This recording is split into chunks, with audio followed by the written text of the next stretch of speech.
Hello and welcome to Budget Model Railways, and today we're talking about this which is my simplistic shunting layout. This is actually one of my favourite layouts, and yet I was scrolling through my back library of videos and I've only actually made 2 videos on this, and in fact neither of them were completely about this one. There's one at the very beginning which shows it really with the track down and a few more bits, and one as part of the shelf challenge. So I thought it warranted a video on its own merits, and it would also then give me a chance to show you it in more detail and to talk through some of the thinking behind it, how it was made, how cheaply it was made. So there's going to be a lot here, so please stick with us. If the bit I'm talking about at a given moment isn't perhaps your sort of thing, then stick with us, because we're going to talk about quite a few things and quite a bit of information how I built it.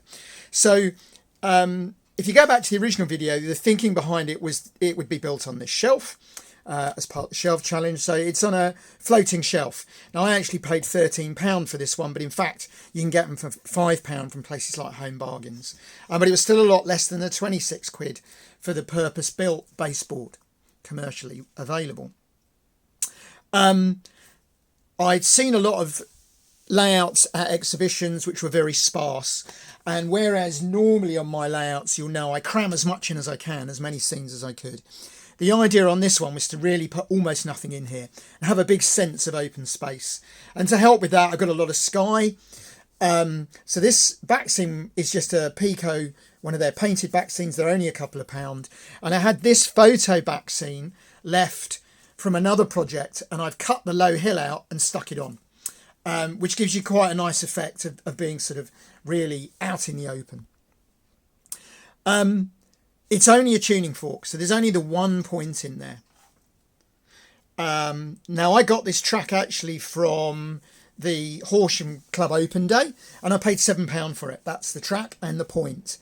Gave it all a good clean up, and it runs fine. I won't keep banging on about why secondhand is brilliant. Suffice to say, this is one of the most reliable layouts I have. And the track was second hand and cost me £7. The point alone would cost me, I think it's between £15 and £18 new. So that's a quarter of the price for one point. So I think I win the argument on second hand track. I also wanted to not have the classic tunnel mouth and road bridge. So if I show you this, and it's probably not going to work now, I've got it. The train just appears to disappear out through the trees. So we've got a small hole as I can get away with, and trees clumped all around the opening. Now that's helped by having this at the front. So rather than a whacking great hill, which is what I would normally do, this is only a little 2 centimetre hill, and it slopes down. But it means at this point I've got extra height. The controller is our usual PWM controller.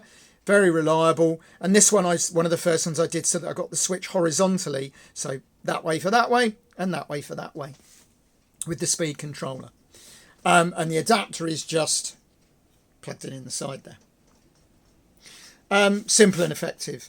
Points, this is just wire and tube. You can do motorized points so you don't have to touch them, but the switch would be here and I'd go up and down, and I'm doing this. And that didn't cost me 25 quid, which is what a point-and-point motor would have cost me. And it's also completely reliable. If we zoom in a little bit on the station, so I've got this really nice halt here. Now that's just a Gauge Master hut, repainted. So that's cost me a couple of quid. And the station itself is a piece of foam board with very thin strips of cereal packet card. So really no real cost in that at all. And the real trick with all of this is black washing and dry brushing. And it's really that simple. You paint it a base colour, you slap some black wash on it. When it's really, really dry, you dry brush it. It doesn't take long to get the practice. The grass was deliberately done to look a bit dried out, a bit rough and ready. I did it my usual way now, which is paint an underneath colour, then put on some darker scatter, some browner scatter. And while that was still all wet, I used a puffer bottle, like a shaker, just to put some static grass on. And that's ended up with this very nice looking, very rough and ready grass. And then I also had some I don't know what you call this actually. It's like clumpy scatter, for want of a better word. So that's stuck on, and I've got a few self-adhesive tufts. The dark green trees came like that from China, about 9 years ago. I bought them and was really disappointed because they were flat. But in fact, you can tease them out and they look quite good. This was my first attempt at taking an ordinary cheap Chinese tree and simply putting a load of this. I must try. I haven't got a bag for it handy, but it's like clumpy scatter. It's like bushes, I think they call it. And I just cover the tree in PVA and then cover it with the clumpy stuff. And it makes a much nicer looking tree. Roads are just painted cardboard, again black washed and dry brushed. And in fact, the goods yard is just painted straight onto the board. The goods shed, let's clear the goods shed. We might as well run some trains to clear the goods shed.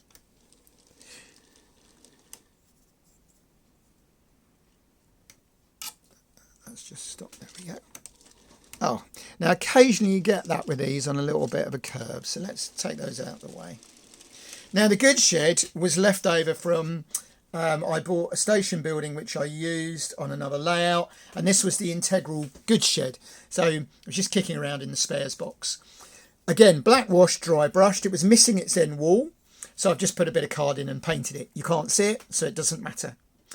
The loading dock was again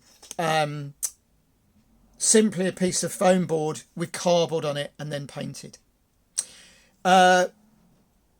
Buffer stops, cheap ones again from Pico. The catenary masts are very cheap Kato ones. It's a pack of about, I think I get about 15 for about £7. But I have painted them this time and then washed them. And the little building at the top there was one half of what the now discontinued Metcalf signal pillbox set. Oh, I've gone out of focus there. I'm having trouble with my focus. Let's move it over here and see. There we go. That's better. Now, I think it's a really nice looking layout. But the important thing, there's a couple of very important things about it. One is it was simple to do. And this is something I'm trying to get people to understand. A really nice looking layout isn't the preserve of experts. It really isn't. This is first attempt at doing some of this. Yes, ballasting, I've had a few goes at, but this was cheap ballast. I bought it cheap. I didn't care what colour it is, and I've just dry brushed it with brown. Yes, I've painted the track, and I've weathered the track. Just using brushes though, not using air brushes. So firstly, don't think when you look at some of these nice layouts, oh, I could never do that. It's ridiculously simple. It's just that a lot of people that make really nice layouts want you to think that they're skilled and it's really complicated and it's a black art that only specialists can have. And it's not at all. It's nonsense. Also, the price of this, I mean, the back seam wood is just off cut of laminate flooring. If we say that I could have bought that board for £5 and the rest is off cuts, if I paid £30 for this layout, that's all I paid. But it's one of my favourite. It's very reliable. The wagons that I use, a mix of Pico and Kato, run very nicely. I find Arnold couplings just great. It was really designed for the Kato steeple cab locos, which perform on it very well. These are ridiculous. Now, I was buying these for around £40. They are now available for around, I think it's $45.50.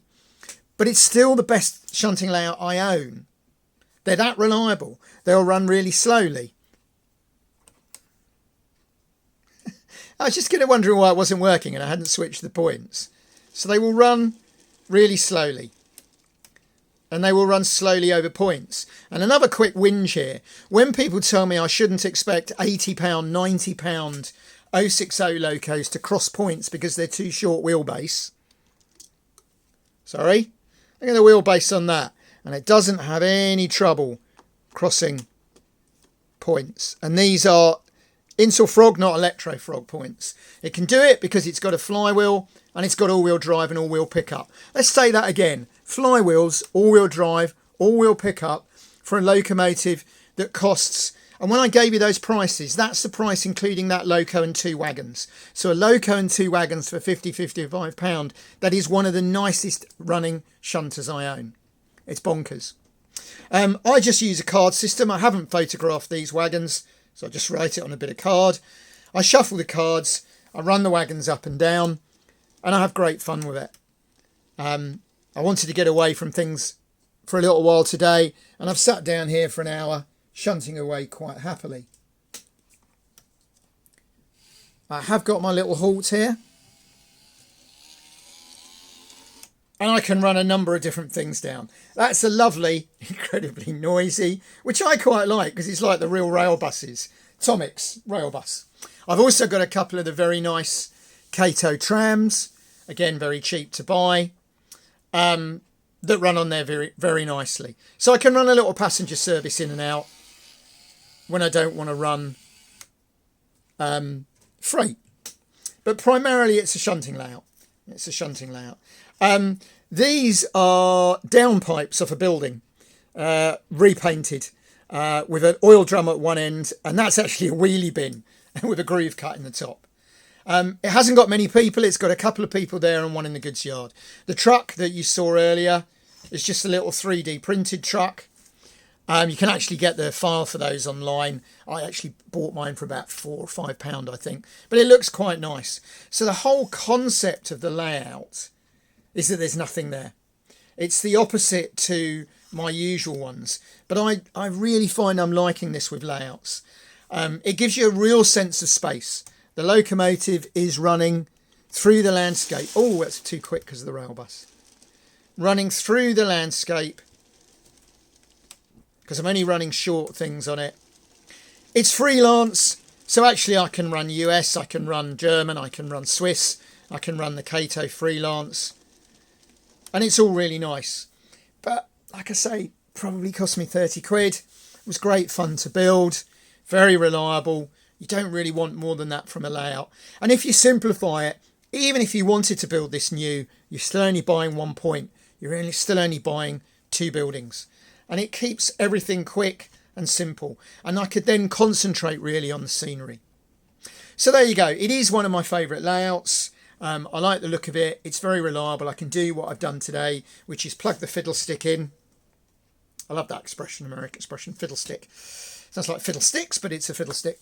And I can just sit here and do some shunting, which is what I wanted to do.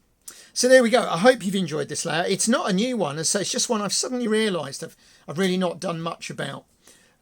Everything runs up it really nicely and down it, and I can just do a little bit of shunting, which I find very therapeutic. Hope you enjoy, and I'll speak to you again soon.